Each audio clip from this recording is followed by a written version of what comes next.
looked at this shloka last class. Dharma kshetre kurukshetre samaveta yuyutsavaha. Mamakav Pandavas Chaiva Kimakurvata Sanjaya. So the blind king who who is not able to see, he is asking the help of his charioteer who has the divine vision to see what's happening on the battlefield. And he tells him in that battlefield, which is also the field of Dharma and Adharma. It is not just Dharma Kshetra, means it is the field of where Dharma is supposed to be done, but Adharma is always there and it is trying to combat Dharma. So when these warriors gathered together, and who are these warriors? These are me, mine, and Pandavas, mine and others. So this is what we go through in our life, a constant kind of a thing. There is a sense of minus and there is others. And this is the duality we are constantly experiencing in this life. And this is the basis of Dharma and Adharma in this context. So we looked at it that this battlefield is not an outer battlefield, it is the battle within us. For a sadhaka, we are talking of this inner battle. At the basic level, this inner battle manifests as the battle of our daily life, we go through social battle, society related battle, battle between what we want and what is stopping us to get what we want. So this is a common battle that all of us are obviously aware of and we go through. So everybody this is the competition, as we say, right? Everybody is trying to get ahead than others. But that is not all. That is just at the material level. Whatever happens at that level manifests also at the psychological level. It leaves us an impression. Okay, so let me just stop this. So this, what happens is this inner battle, how does it become an inner battle? When we try to get what we want and we don't get what we want, then it ends up becoming a battle where there is a psychological battle that goes on. So so this is where we discussed last class this concept of dharma. So the dharma has to do a lot with our inner being, our mental well-being and psychological, not just a scientific psychological thing, the yogic psychological thing. So from a yogic perspective, dharma is a not just a how the emotions that I'm feeling. So what happens when we do dharma from a yogic level is that there is a sense of peace and fulfillment, although it's a temporary kind of peace and fulfillment. But if you give some gift to somebody, and if you help some poor person, and if you do what you're supposed to do, there is a normally that person is at peace with that himself. So from many of the people who don't follow any kind of subscribe to any religion, any spiritual thing, if they are looking for some peace in the world, they first undertake this kind of a life. So there are many people in this world, who have a sense of inner peace because they are actually acting in tune with their conscience, we can say. So this is the main point, to do dharma in such, it is most important thing is to be in tune with our conscience. And I think, as somebody was telling, what messaged me, so dharma, an important aspect of dharma from a other darshanas especially, is that dharma is also has a wider role. It is the natural order of the universe, what we call as that is it is Ishvara himself, meaning that the universal law, Hiranyagarbha, Ishvara, all these things we say. So if from certain other religion, like for example, Sankhya, and then later on Buddhism also, from them, for their context, dharma is prakriti, being in line, in tune with the prakriti, with the cosmic order, so there is a there is a cosmic order of justice and injustice. So later in the Bhagavad Gita, it comes, Yada yada hi dharmasya jnanir bhavati bharata abhyutthanam adharmasya tadatmanam smrujamyam. The Lord assures that whenever that there is a higher sense of injustice and adharma going on in the world, like a lot of unrighteous activities happening in the world. The Lord says, I will take birth, meaning I will incarnate. So this is from a Hindu cosmology that Lord incarnates again and again to ensure that there is that order. But from a more subtle and a spiritual aspect, it is not like necessarily a physical form of the Lord incarnating. It is that the nature has its own way to kind of correct itself through people and through situations. So one of the main ways that nature uses to correct this is the law of karma. So at an individual level, that manifestation of dharma is upholding this law of karma. So when somebody does a good thing, they get rewarded sooner or later. And they do a bad thing, that also they get rewarded. And this is the punya papa that is generally spoken about from our scriptural context. Now, taking this further, like how does dharma and adharma affect me? So we are saying that if I do adharma, then I will get some bad karma and someday it will manifest, but I don't see it, right? Many times I don't see the results. Sometimes if I work hard for a month, I will get salary. I can see that is called drishtapala. Like if I want to bake some cake or something, so I can put that bread, everything, and the dough will rise or something, and next morning you can enjoy that. Like we in India, we do idli dosas and all, right? Like we put that batter, we prepare that batter, and the next day it is ready. So that is drishtapala. Drishtapala means something you can see.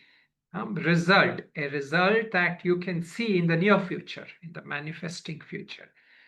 But the religions talk about adrishtapala, that fruits that you don't see, it will come in some other life, or in this life at some point, you don't know when it will come.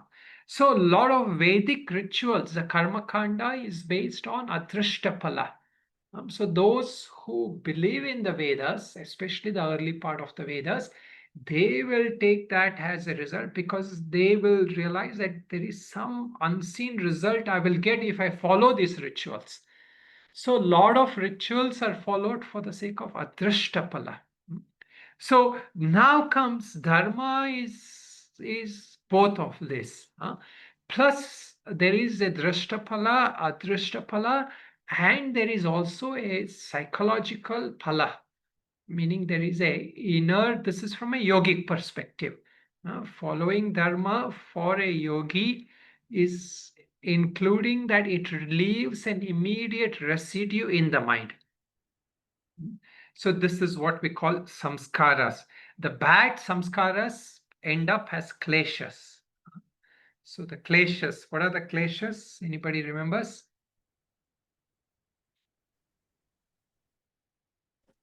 Raga, Dvesha, Avidya, Asmita, Abhinivesha. Ha. Avidya, Asmita, Raga, Tvesha, Abhinivesha. So these are the 5 kleshas. Okay. So now in among these 5 kleshas, there is these are the results of adharma. So generally we say kleshas are accumulated as a result of adharma, and also kleshas come in the way of doing dharma. So it is a double effect. The first effect is that klesha. Kartika, did you do the spotlight? Okay. Yeah, okay. So the first effect is that the kleshas create bad leads to the adharma leads to kleshas, and the kleshas obstruct us from doing dharma. So it's a double effect that kleshas. And the good samskaras, what do the good samskaras do? The first effect of good samskaras is it leads, gives inner peace. Meaning a person who follows the dharmic path, even though he may not do sadhana, he may not do other rituals and all that, the immediate effect is he's more peaceful, meaning content inwardly. There's some kind of contentment that starts coming in. See the klesha, raga, especially raga is that klesha which is the cause of a lot of desires, ambitions. So I now we'll also have to get familiar who represents what. So this ambition and desire that in our Mahabharata context, Bhagavad Gita, Mahabharata, that character who represents that, anybody remembers? Desire and ambition. So, Duryodhana. Kartika? Duryodhana. Duryodhana. Duryodhana represents that material ambition and desires, So that material ambition and desires is that manifestation of it doesn't allow us to have peace. So a person who does dharma, what happens is there's a natural sense of contentment he or she starts experiencing, so that kleshas will not overtake them to that extent. But of course, in the from that Mahabharata context, ultimately ambition or the desire, ambition meaning good ambition is fine, that comes from sankalpa. Conscious responsibility related ambitions are accepted, especially in the Bhagavad Gita context of pravritti marga. But obsessive, negative, and destructive desires and ambitions, addictive ambitions, those are kleshas. Those are what will not help us move further on the path. So ultimately, it is not just viveka. So a person who has a lot of addictions, he may know what is good, what is bad. That is what Duryodhana says. I janami dharmam nachame pravritti. I know what is dharma, but I don't want to do it. Janami adharman nachame nivritti. I know what is adharma, but I don't want to stop it. There is something that is sitting in me which is pulling me to do what I want to do. So that is the kleshas. That psychological thing, and it is a result of adharma, and it will not allow us to do dharma. So now comes this part I'm explaining because also we have to understand this part of the dharma. Or, what is it that doesn't allow us to do dharma, and why should we do dharma also? That also we should understand. Why should we do dharma? What is it that doesn't allow me to do dharma?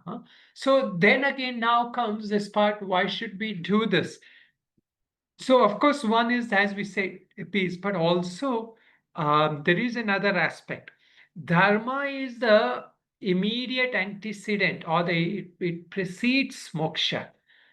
So for one who wants to be free from the samsara, like for those who are just wanting a good life, a peaceful life, a life that you can somehow manage through in this life, then the path of dharma is good enough. So many of the basic teachings of many teachers, who came right from Buddha to many people, even today in India, many people say just lead a good life, follow the right life.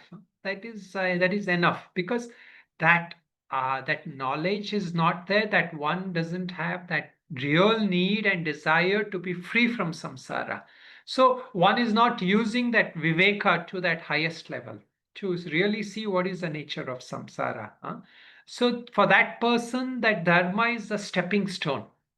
So the first thing with dharma is that it will give you, at least you will have a good family, a harmonious environment, people around you, and somehow that law of dharma, law of karma will ensure that somehow, even if bad things are done to you, sooner or later they will offset and lead you to a good life.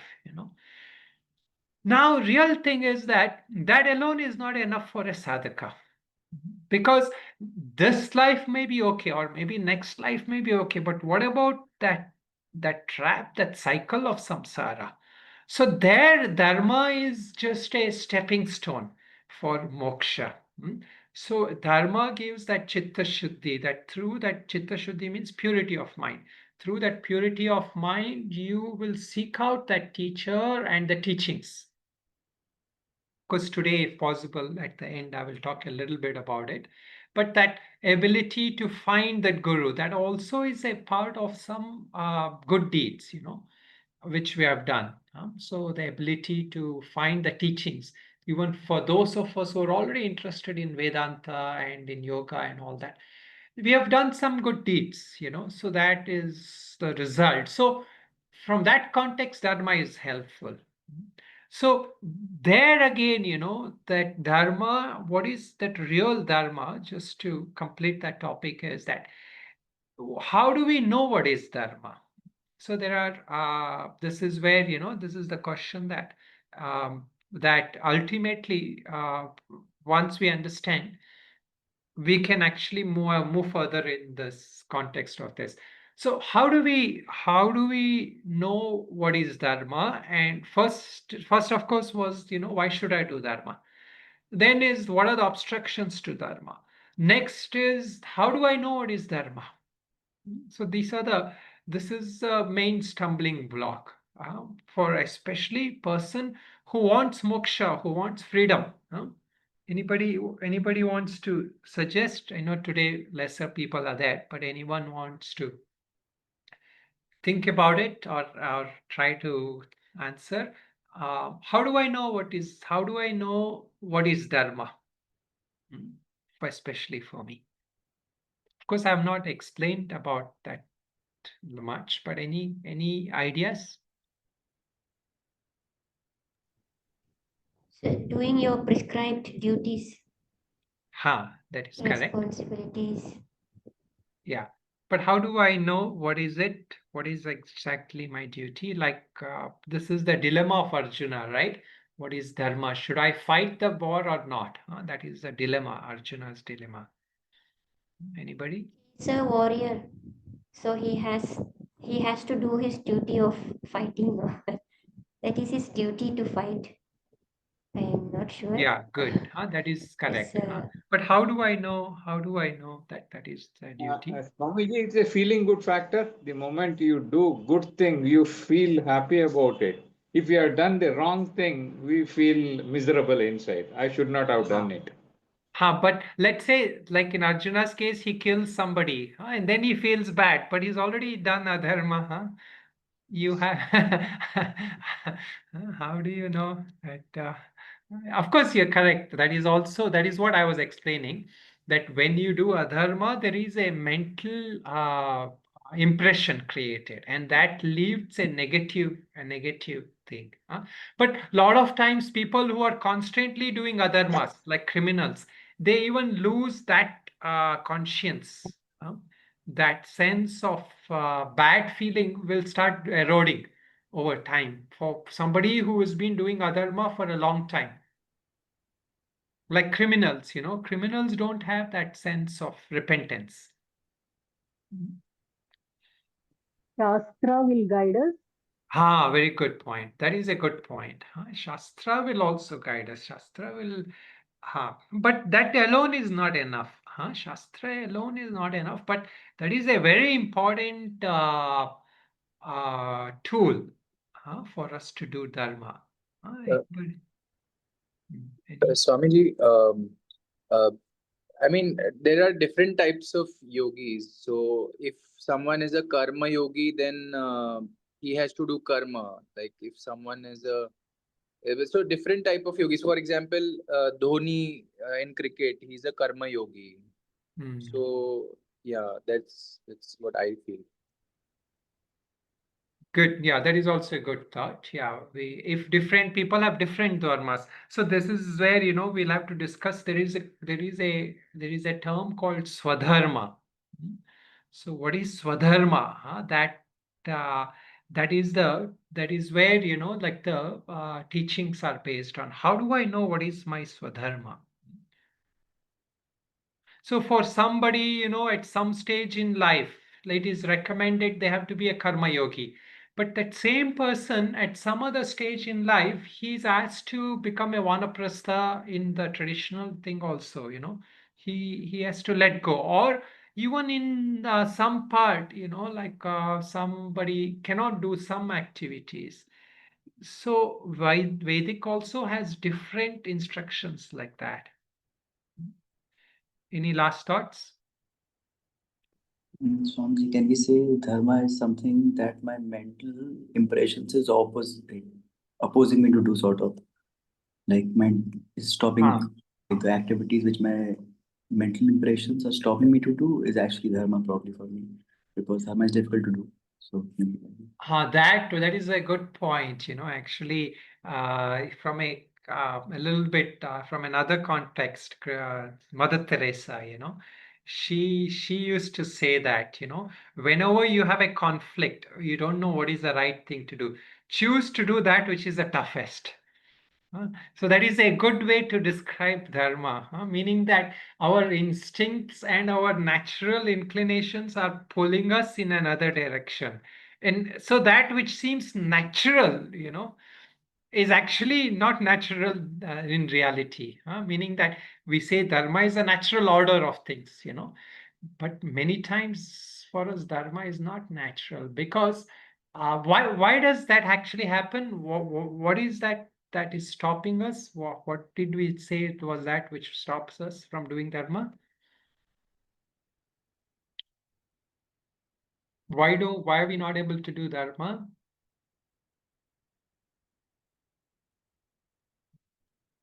In this Bad Vasanas and samskaras, ah, Shamalaji, what did you say? bad samskaras, Samskara is correct. Yeah, somebody else said. Is it vasanas? Vasanas, correct. Vasanas, samskaras. Somebody else said something else. Flavia, is it? kleshas and vasanas and samskaras. Yeah, correct. So all of that, yeah, so that is true. Okay, kleshas, vasanas, samskaras. But from our context, right, Vedantic context is a very important point. How do we do dharma? So actually, Flavia, you had messaged me. I think I can tell you, I can share this. She mentioned, like, if I calm my mind, can I share that? Is that okay? Yeah. So she said, like, if I can calm my mind and ask what is right. So many times that is true. If you calm your mind and you're able to find some answer come to you. But many times, in many situations, if you just calm your mind also, you may not know what is the right thing to do. You may at least stop that surge of impulse that is pushing you. So there is something lacking when we want to do dharma. Just calmness alone will not teach us. This is true from a pure hatha yoga, from a pure Patanjali yoga context, chitta vritti nirodha, and then he says, tada drishtu swarupe avasanam. So in that sense, yeah, you overcome the kleshas and all that. But there also, Patanjali says there is one important thing that is required for that ultimate knowledge. What is that? That is viveka. So from this context of dharma, what is viveka? Viveka here is not our typical nitya viveka. Here viveka is the dharma adharma viveka. And that dharma adharma viveka is what we are trying to explore in this whole thing. Like, why are we talking about this inner battle between the Pandavas and Kauravas? We are saying this, there is the inner Pandavas and Kauravas within us. So to know ourselves, to know our own tendencies, negative tendencies, kleshas, vasanas, samskaras, and also our what is the right way to do. So this is where Shastra is helpful. Like as one of you said Shastras. So what is Shastras telling you? Shastra is not going to tell you what your bad tendencies are. Shastra is going to tell you what is the right way to act. How do you go? What is the right actions? But then again, that Shastras will not know what is your position in life, whether you're qualified for to be a brahmachari, grahastha, vanaprastha. That Shastras doesn't know. So it is giving you general teachings, and that general teachings has to be personalized now. So when we study Bhagavad Gita, also many times they're general teachings. So some people are more qualified to be a karma yogi, some are more qualified to be a bhakta. So if you see in many chapters, that is why so many commentaries are there for Gita. A Lord will say bhakta is the greatest of all. Then other persons he says the jnani is the most dear to me. And then in other places he says tada tasmat yogi bhavarjuna, meaning you become a dhyana yogi, a meditative yogi, or a raja yogi. So all the prescriptions he is giving, he says the karma yogi is better than jnana yogi. Jnana yogi is better than bhakta yogi. Bhakta yogi. So everything he will give. So that is where this viveka has to come. This part of viveka, so that calmness again, which we need is that calmness should help us to invoke the right knowledge so we can apply it in right situation. So that is the ultimate use of viveka. Viveka is not just like, I know I've studied all the shastras, and then I will apply it in any circumstance, like that what the shastra. So in my present situation, knowing myself and knowing my own negative tendencies, which make me do adharma, and that understanding when all that is happening, then I'm able to sit quiet, pull the right shastras, the right teaching, and apply it in my life. So this is the real way how we are able to do dharma. But now here what happens is that kind of ability is not there for many of us. And for Arjuna also that ability was not there. So then what? He knows the Shastras. You will see that he will quote a lot of Shastras because he studied in Gurukul. He knows the Shastras. And he's also capable. He can calm his mind and all that. Meaning he has done also some sadhanas and all that. And if they may, and also at that ability to know that kleshas, what are the kleshas is also to some extent there. But he is not able to apply it. That is where, that we will see in the second chapter. How does he go about doing dharma? How does he know what is the dharma to do? And so in fact, the last, the final shloka of Bhagavad Gita, Nashto moha smritir labdha. I have my delusion is gone, he tells Lord, and I will do what you are telling me to do. So what is he saying? He's actually now saying that I'm ready to follow the Guru. I'm ready to follow the teacher. So that is where the the other component, especially in the sampradaya, it comes that when we are lost, when we are conflicted, we don't know which shastras to apply. Until the mind is capable to exercise viveka, we need the help of gurus. Not just maybe one guru, a lineage of gurus. So their teachings, their life, their situations, and their instructions, their counsel. So here this is where that ability to do dharma, which Arjuna did not have, although he knew the shastras and although he had done some introspection, he was not able to execute it. Then he turns to his guru. In that thing. Okay, so that is the context. Now I will just move to the next second part of the second shloka, but just as an introduction to the second shloka. So now the first shloka talked about this inner battle, like what is happening in this inner battle. So in same ways it will continue. The different characters of Mahabharata are given different contexts. So just briefly going back, what had happened in the original Mahabharata was that, so those of you not familiar, it's good to know the Mahabharata also to some extent.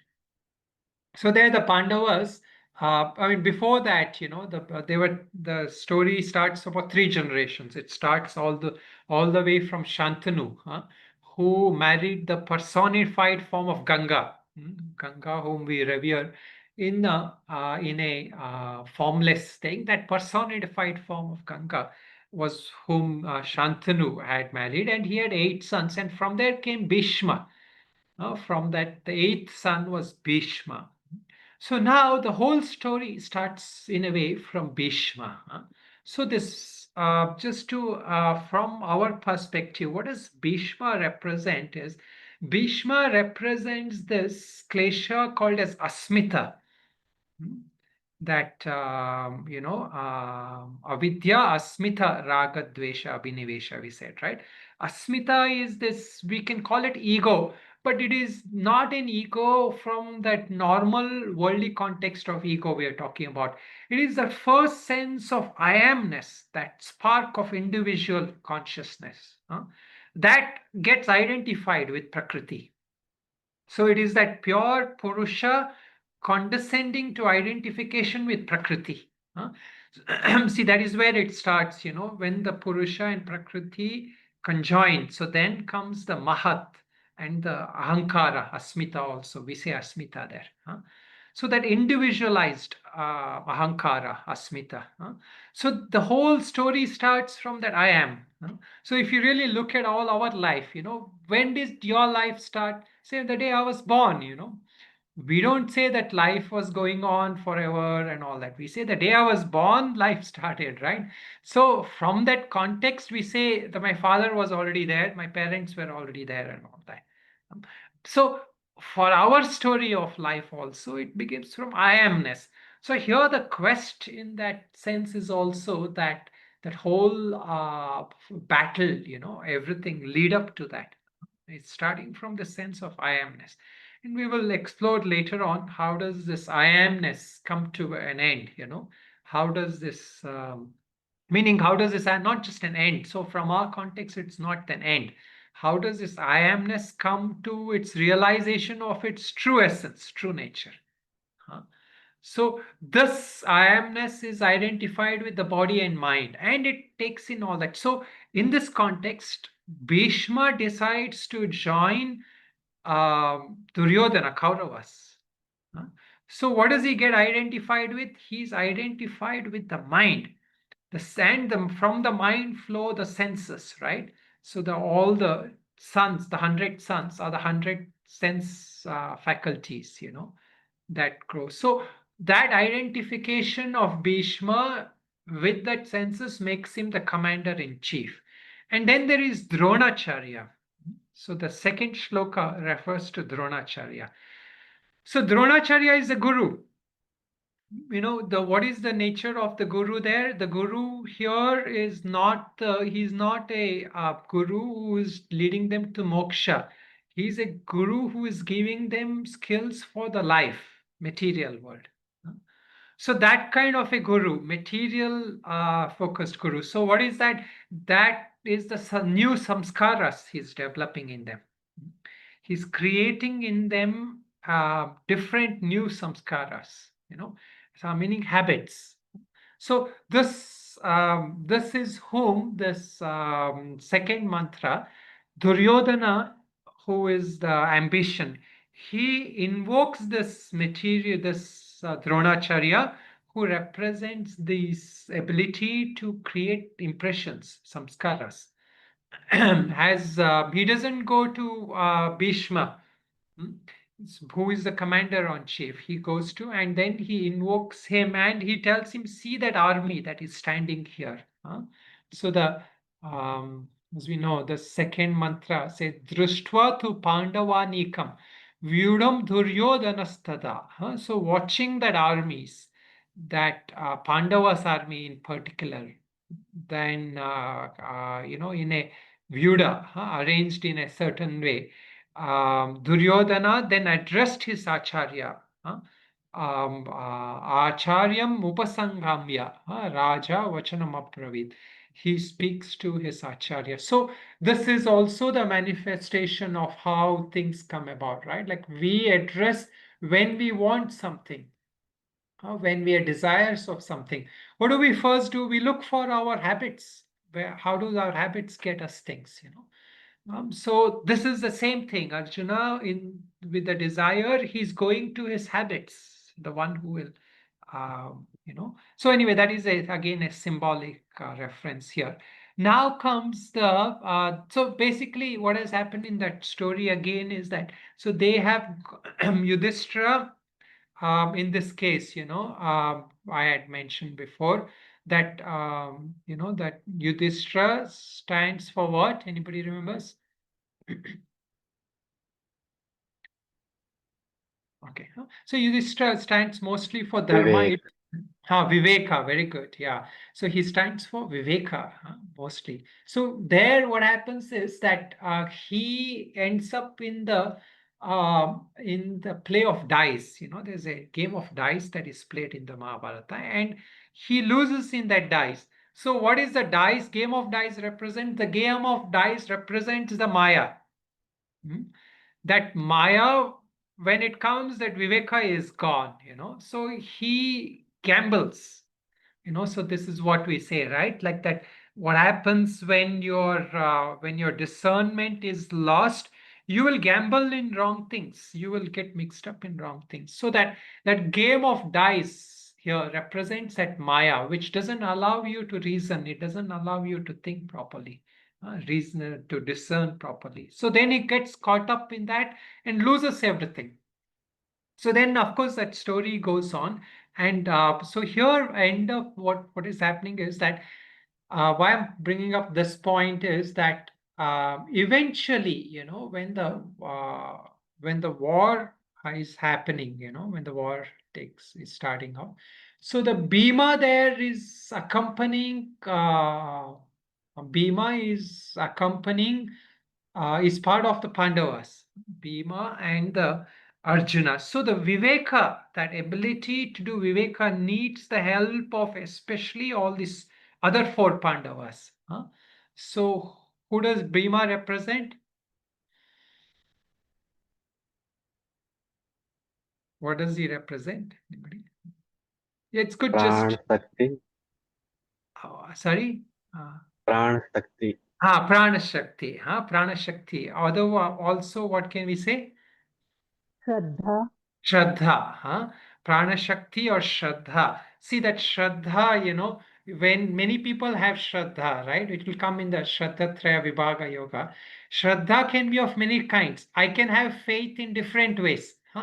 But if that faith is aligned with Viveka, so then it's a good match. So this is where, that Bhima decides. Bhima is a very good help to Pandavas, and Pandavas benefit from Bhima. So that Prana Shakti and Shraddha align with Viveka, and then that Pandavas get more strength. So in our battle also, that Viveka has to have Shraddha. Viveka has to go along with Shraddha.